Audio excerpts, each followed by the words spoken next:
Now we're going to do mic to reverb to mains.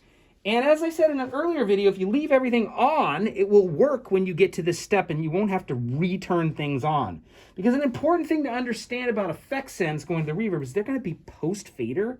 So you have to have the send to mains working, or the post-fader aux send won't go to the reverb. So you want to make sure you start with you hearing the mains. Now, all I did earlier was just mute the master. So I'm going to mains, vocals going to the mains. Cool. Now let's put it to the effect send.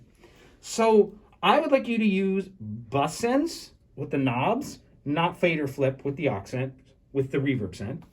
But in order to get there, we're going to have to first turn on the master for bus 13, our reverb send.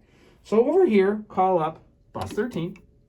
It's this guy, bus 13. It's pink purple, depending on what angle you're at. Unmuted. It needs to be post fader. It's the opposite of whatever you want on this console because we have organized you. So I'm going to select it. To do the pre-post thing, I could either hit the config button or hit home and tab to config. And I want to do post fader. Confirm. Cool. So we now have a post fader aux 13 here, bus 13. To send to it, as I said a moment ago, please use the knobs. I want you to demonstrate to me in the practical exam that you know how to use fader flip and the knobs. In order to get there, you need to go back and select the channel. Now, if you're on bus 13, this should send off to bus 13. Crank it about 2, 3 o'clock. That's about unity gain. And you can see here on the meter there, I'm actually sending it to bus 13. I don't hear any reverb yet because I've got to patch bus 13 through a reverb. To do that, go to the effects processor. Find the first effects processor. I'm going to use this rightmost knob to get up there. Dimension C is a chorus. That's not going to work for us. So I'm going to change its type to a reverb. I think a plate is what I said in the practical exam. There we go. Rich plate. Rich. I'm feeling rich. And we need to source the input to the right thing. So I'm going to find, it's bus 13, I believe. And here's a weird thing about this console. It's only going to come, I confirmed this the other day.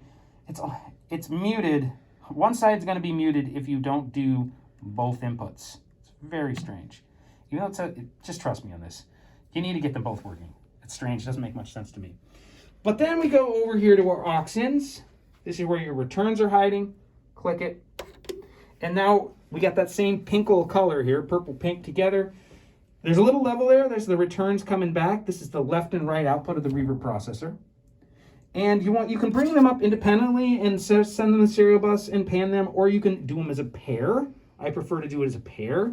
So I select. And I'm gonna link the right to the left. I believe it's the home key.